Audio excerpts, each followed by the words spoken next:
মান্না দে এত ভয় পেয়েছিলেন কারণ তাকে গাইতে হতো পণ্ডিত ভীমসেন যোশীর সঙ্গে।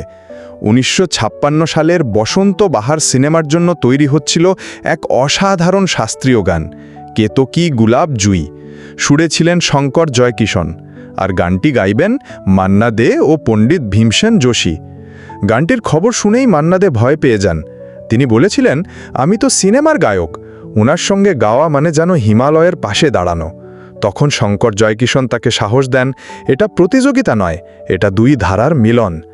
রেকর্ডিংয়ের সময় নার্ভাস মান্নাদের কাঁধে হাত রেখে পণ্ডিত ভীমসেন যোশী মৃদু হেসে বলেছিলেন, আমরা কারোর সঙ্গে লড়ছি না, আমরা দুজনে মিলে শুধু ঈশ্বরকে ডাকছি। তারপর সৃষ্টি হলো ভারতীয় সঙ্গীতের এক অমর ইতিহাস। আজও কেতকী গুলাব জুই শুনলে মনে হয় এটা শুধু গান নয়, একটা প্রার্থনা।